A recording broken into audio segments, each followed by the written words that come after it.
This story is nowhere near as harrowing as some that I have read here, but when I found this subreddit, I knew I wanted to share this experience here. 3 years ago, I tried Tinder for the first time.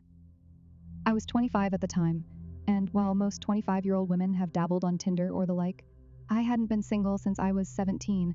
I met my ex while I was in high school. 6 years later, we got married, had a baby. I was happy.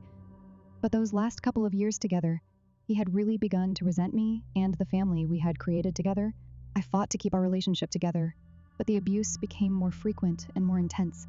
It got to the point where I took our baby and fled the house in the middle of the night. My mind was scarred, and my heart was raw. It was a really difficult time in my life. A couple of months after I left, I had a new home, a new job, and a renewed sense of life. I was starting to open up and could feel myself healing. I was, however, lonely. I was adjusting to shared custody and spent my weekends alone.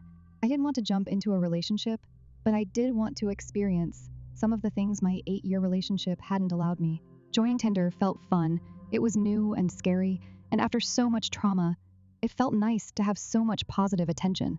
My self-worth was low, so the cheap compliments and instant gratification of the app felt incredible.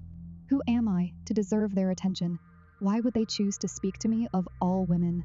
Not my healthiest coping mechanism, but I wanted to feel desirable. That's when I met Derek. Derek was an unassuming, average guy. He was cute enough, but not so attractive that I felt self-conscious. Derek and I shared a few interests: craft beer, hiking, and he had a sense of humor that I liked. We agreed to meet up at a local restaurant. I was so nervous. My first date in 8 years, I donned my cutest dress, got made up and headed out. As I waited in the restaurant, my palms were sweaty, my heart was fluttering, and I began to question myself. He arrived, and everything was awkward at first. We ordered our first beers and started to break the ice. As soon as the buzz of the alcohol began to hit, our conversation took off. We had relaxed in each other's company, and the rest of the date went smoothly. We joked about karaoke across town. He laughed about how he didn't like karaoke. I am a huge fan of karaoke. While no superstar, I have spent a good amount of time in choirs and can carry a tune well enough. One of my favorite rowdy weekend activities is going to that bar and busting out some songs with the sweet taste of gin on my tongue. I convinced him to go with me, and we left the restaurant. We sang into the night, taking shots, flirting, laughing. We ended the night in his truck, clumsily fumbling with each other's buttons and zippers, hearts racing with excitement. This had been what I needed. We texted back and forth more often, and soon we were talking about another date. I had enjoyed our time together and liked that I didn't feel a deep connection with him. It was fun, and that was it. Because my heart wasn't tangled up in feelings, he felt safe. We decided for our second date that we would go tubing down a river that runs through our town. We had parked his orange truck at the end of the tubing run and took the tubes in my truck upriver. We agreed that he would zip my truck key with his into a pocket on his shorts and that he would drop me off at my truck afterwards. Bright summer heat warmed our skin, and the water felt crisp and fresh on our toes. The afternoon slipped past as we floated down the river. When we reached the bottom, we deflated our tubes and headed back to my truck. Only when Derek reached into his pocket, his face sank. He looked at me and said, "Your key is gone." I laughed. Surely he was joking. He insisted this wasn't a joke. Gravity pulled at my stomach, and I began to panic. This was the only copy of my truck key, and I had taken it on the river. I felt foolish and worried about how I would get a new key if we couldn't find it. The river was long. We'd been tubing for hours. We'd stopped at several places to swim.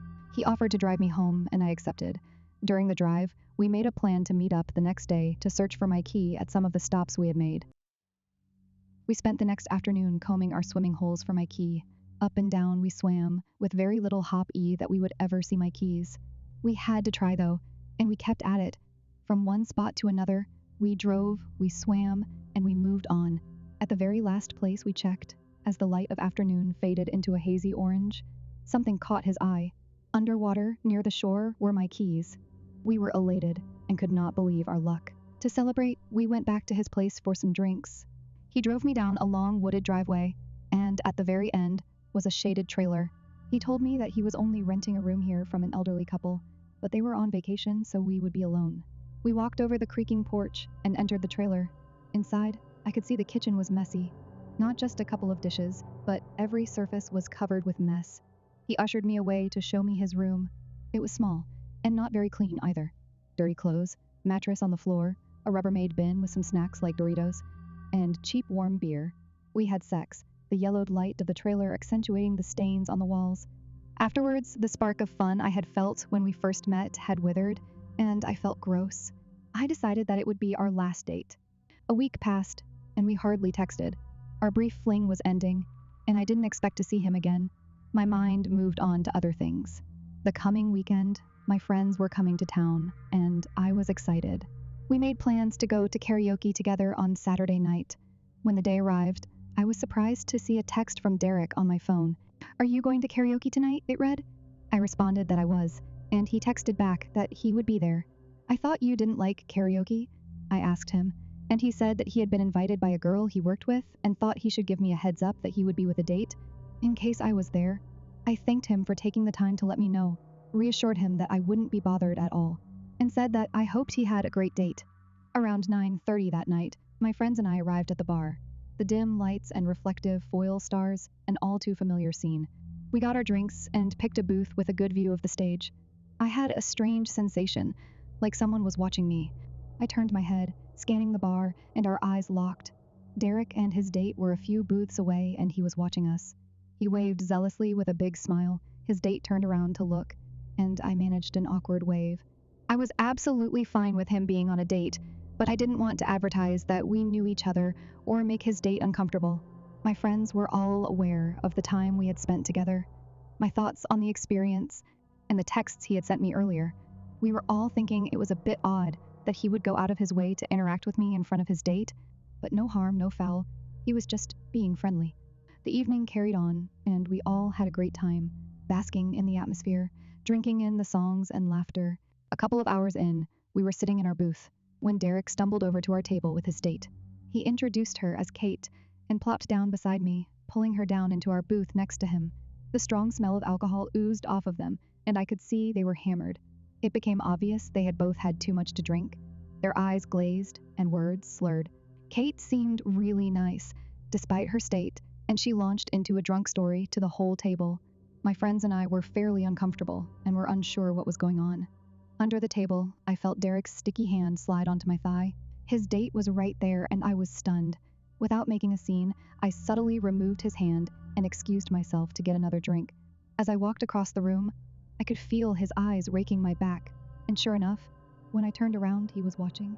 When I got back, Kate was slurring that her taxi had come. She and Derek exchanged a sloppy kiss and goodnights, and then it was just us and Derek. Derek's mood shifted after that. He was drunkenly unaware of how uncomfortable the table was, and we could tell he was brooding about his date, having left without him. Derek turned his attention to me. He slung his heavy arm over my shoulder and leaned in, his sour breath managing to come together to form clumsy sentences. "You're so cute. I love your laugh." I was rigid and just wanted him to leave. When he got up to get another beer, my friends and I spoke about the situation, one of them remarking, "You know you can do better than this, right?" I said that yes, as casual as this had been, I had made a mistake. We came to the conclusion it would be best if we ended the night early, as we didn't see him leaving me alone. As a backup plan, if anything went south, we agreed that the girls would go to the bathroom and leave out the back door, while our male friend would distract him and slip away. Derek arrived back at the table, sloshing his beer onto his front. He slurred, "Where are we going next?" I hesitated, but my friend told him that we would all be going home. Derek said he would walk us there, and we politely declined. He was leaning up against a wall and barely holding himself up at this point. We asked him how he was going to get home, and if we could call him a cab. Derek drunkenly pouted that he could just come to my place with me, trying to shut him down as politely as I could. I told him that my child was there with a sitter, so I couldn't have him over. He didn't need to know that wasn't true. He refused a taxi and said he would just sleep in his truck. Since his eyelids were drooping, and looking at the rest of his state, it seemed reasonable that he would be able to fall asleep in a truck, and we accepted that answer. As we started to leave, he stumbled after us.